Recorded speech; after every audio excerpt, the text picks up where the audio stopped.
Hey, it's the preacher, and it's November the 9th, also known as the opening day of the 2019 Arkansas deer season, or rifle season, modern gun season. The season when I go out and try to put Bambi's granddaddy on the dirt. And I did this morning. Had a good morning and killed a really nice 8-point. I've had him on camera here the last couple weeks. He's been hanging around, and caught him out there this morning and got him cleaned, got the back straps and the hams. I put them in the freezer, and all this happened early. I put them in the freezer just to get them chilled down. Now what I've done, I've been using my my Bob Devers Skinner. Bob Devers is a man in our church who custom makes knives, and he made me this one this year for Pastor Appreciation Day. It's the perfect size for me. I like a small blade that I can get in and get under that silver skin right there, and it's razor sharp. If it wasn't No Shave November, I'd just show you how it works, but I won't do that. Anyways, I have taken these two back straps off this buck and cleaned them up. Got all the silver skin off. We just have straight meat. And what I want to do with these is corn them as you would corn beef. I know you're in Arkansas, y'all corn deer. Yeah, I think deer corn is the #1 selling crop. It actually outsells marijuana for the month of November as the top cash crop in Arkansas, deer corn. Anyways, here's what I want to do. I want to show you how to do this. Now, I did this last winter. I made corned deer meat, just like you would have corned beef. And it requires you to soak it in a brine. They say you can leave it out on the counter. I put it in the fridge. But basically, I'm going to show you how to make a brine out of salt and brown sugar and pickling spice and some other things. And I'll give you all the recipes, show you doing it. I tried this last year and I didn't film it because I didn't want to lead you guys to do something that wasn't any good. This was so good. I took it to Texas when Ozark Spirit and I went hog hunting. And I think between me and Ozark and loads of bacon and his brother-in-law and sister, I think we ate like 2 pounds of corned deer meat for lunch one day. We had corned deer meat sandwiches. Then I had some left in another freezer bag, and I took it to church. Around Super Bowl time, we did like soup and sandwiches one Sunday after church, and I made like 2 pounds of corned beef. I did like the traditional Reuben sandwich with rye bread and sauerkraut, and I have some homemade sauerkraut, and so I made a plate of Reubens and then just a plate of corned deer meat sandwiches. And I was a little slow getting in line, and they were gone by the time I went through there. So everyone seems to like this. You may be saying, why in the world are you using 2 back straps? We're allowed 6 deer. If you want more back straps, go get them. We're allowed 12 back straps. And this is 6.5 pounds. To be honest with you, I might do this to the next deer I shoot. If I kill a second deer this year, I might do it with the back straps on it. Back straps are nothing special to me. I get good steaks out of the hams. But they make great, and I mean great, corned deer sandwiches. So, let me get this, let me show you a little trip, a little pro tip here. I've been handling deer meat, and I'm eating M&Ms. And how can you do that? You got raw deer meat on your hands. Look, you shake the M&Ms up to the top, and then look. See, I can clean a gut shot deer and still eat M&Ms because you don't ever get your fingers up near the top. Just like that. Anyways, now that you've seen the meat, you know what we're dealing with here. Just big old pieces of 100% Arkansas, organic, free range, pasture fed, acorn bred backstrap. Let me show you the mix and the water ratios, and then we'll put it in the brine. Hey, welcome back. Alright, it's time to start making our brine. And I thought I'd just bring you over here by the only remaining appliance for moving into our brand new home 20 years ago. That's right, the GE Spacemaker XL 1400. third refrigerator, third dishwasher, second stove. But this old white microwave is still running. All right, we got water boiling, and the reason we got water boiling is because we need to dissolve the salt and the sugar and activate the spices that we're putting in our brine. Yet we don't want to boil the entire gallon of water we're going to use, because then that would cook our meat, and we don't want to cook it, we want to brine it. So what I've got in here is about 2 quarts of water, and to that I'm going to add 1.5 cups of kosher salt. This is enough salt and sugar and spices for 5 to 7 pounds of meat, okay? And so I have just under 6.5 pounds of backstrap over there. So there's 1.5 cups of kosher salt. Here is 1/2 cup of packed brown sugar. And I really don't want that to all come out in one big clump and soak me in hot water. So I'm going to kind of, real nice and easy like. That brown sugar is going to give you that brown color to your brine that you see with so many of these. It calls for garlic minced. It's going to be soaking in the fridge for 10 days. So I just rough chopped mine and didn't have to show off any of my knife skills. And then we want 1/3 cup of pickling spice. 1/3 cup of pickling spice. Now, 2 teaspoons of curing salt. Curing salt is a pink salt. No, not pink Himalayan. It has got sodium nitrate in it, I think, something like that. But basically, it keeps stuff from going bad. And we need 2 tablespoons of it in here. This thing keeps wanting to seal back up on me.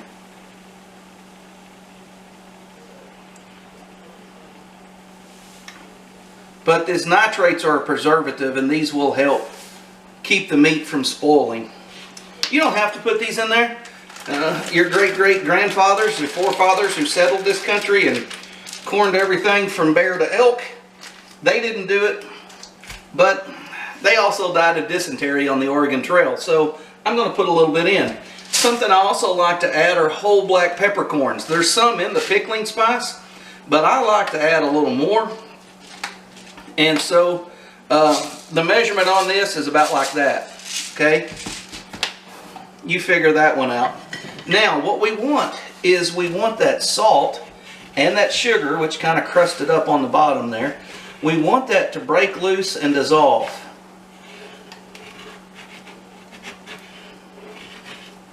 And so I'm going to stir this. This is a 2.5 quart pot, and I probably should have put it in a big one, but I didn't. So I'm just going to stir this until I feel like those clumps of salt and sugar on the bottom have broke loose. And I can feel the salt right there. Alright. So I'm going to stir this around until I'm sure that it's good and boiled, and that all the sugar and all the salt have melted. You don't want salt sitting on the bottom of your brine, because once you put this in the fridge and you start cooling it down, salt can sit in there and never melt for weeks. So especially when you have a lot in there. So I'm going to call this a 1/2 gallon or 2 quarts, because that's what it looks like to me. Once I'm sure it's all melted, I will pour this in our container that we're going to be keeping the meat in for 10 days to 2 weeks in the fridge.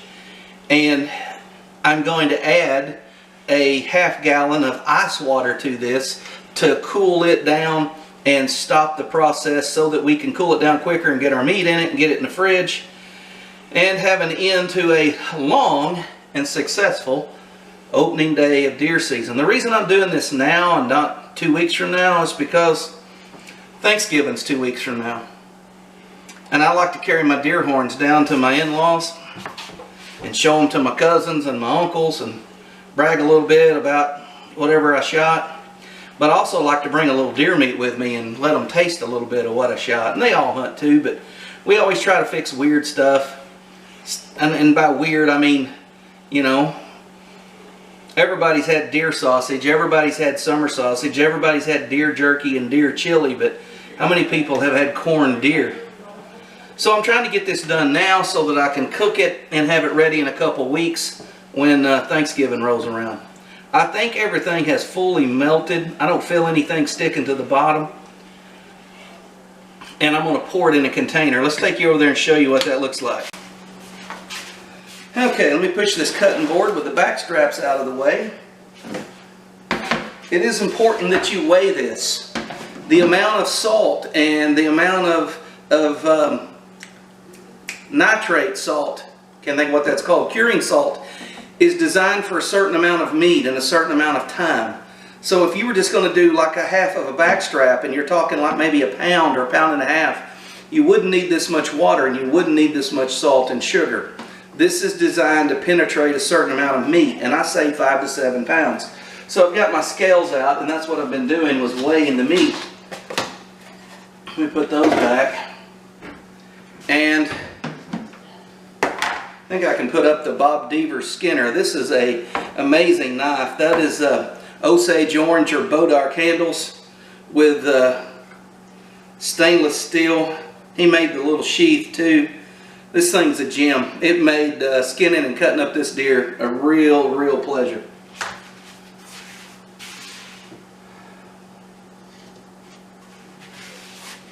Okay, here's our container. I got this container at Sam's. Whoa! Man, that's a third of a cup of pickling spice, boiled. All I'm doing here is I'm looking in the bottom to make sure all the salt is dissolved. You don't want to look in there and see salt syrup.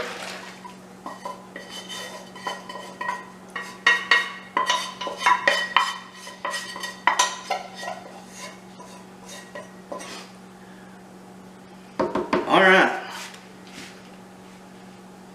Yeah, that's all fully dissolved.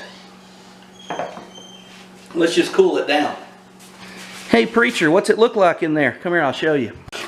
Obviously you can't put your meat in here when it's like this. It's way too hot. It would start cooking it. You would have cooked meat on the outside. Your salt wouldn't penetrate like it's supposed to. But by heating it up, you can really smell those pickling spices. And so what we want to do now is get it back to room temperature. And the quickest way I know to do that is to add ice water to that and stop it from boiling. So 4 quarts make a gallon. We put 2 quarts of the mix in there. I'm using the same pan and sloshing a little ice water around so I can get the last of that pickling spice out.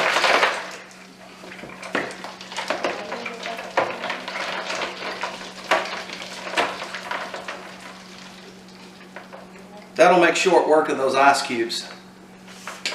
It's still hot. Now ice cubes are in there, but if I stir them around, this temperature will balance out somewhere between a ½ gallon of ice water and a ½ gallon of boiling water. And I think if my math's correct, that's like room temperature. Anyways, if it ain't, well, we'll go turn on the Bearded Carpenter or Fitz Preacher Farms or somebody and watch a couple YouTube videos and let it come down to room temperature.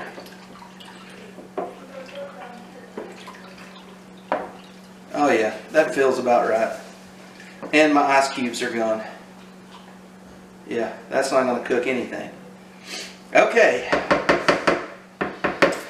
Now, to make this easy,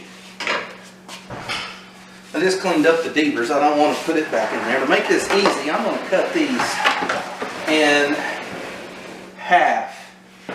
I thought about cutting them the same length as the container.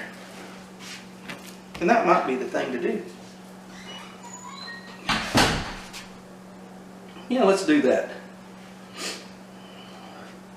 Well, let's measure it out, Harold. Just inside of that. Let's see where this one measures out. Oh, about right there. By slicing it up, I have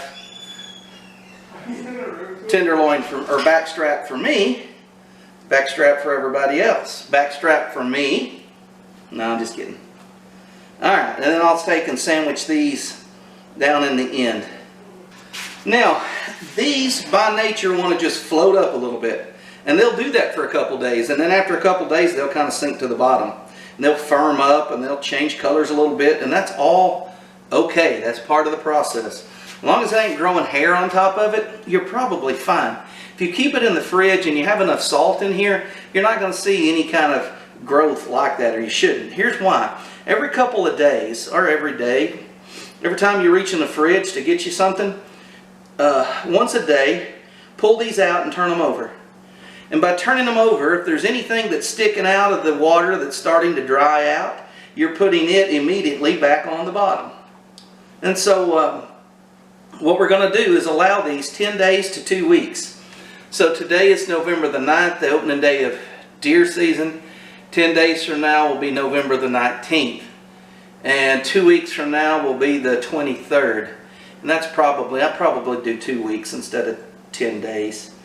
I think the first time I did this, I did like 15 or 16 days, and it was fine. It tasted fine. So anyways, let me bring it around. I'll show you kind of what it looks like. All right, there you have it. There's the longer piece and the other longer piece. And then on the end are the two smaller pieces. And like I said, just every couple of days, every day. Don't feel like you can't go anywhere for the weekend because, oh, I got to turn that meat. As long as you're turning it every couple of days, and especially the first couple of days when that salt is really penetrating. So just keep it turned. Here's the main thing. Let me get all the junk off my hands. You need a lid. This one kind of snaps down just like that. So in about 15 days, 2 weeks, after Turkey Day, I don't know, sooner or later, I'll do a video of me eating some of this. We'll take it out. I'll show what it looks like when it comes out of the fridge after a couple weeks. I'll cook it. Cooking time will vary depending on how thick it is. You just want to make sure it's fully cooked. When it's fully cooked, you let it cool off and you slice it, and we'll run it through the slicer. And I'll show you all that on part 2 of corning deer meat. Anyways, thank you guys for watching. I appreciate you. It means a lot to know that people out there watch me do whatever I'm doing on my day off. If it's hunting or cutting up deer meat or gardening or shooting or fishing, you know. I've killed a deer. I've got a week of vacation coming up. I might do a little fishing in midday deer season. Anyways, thanks for watching. I'll see you on the next one.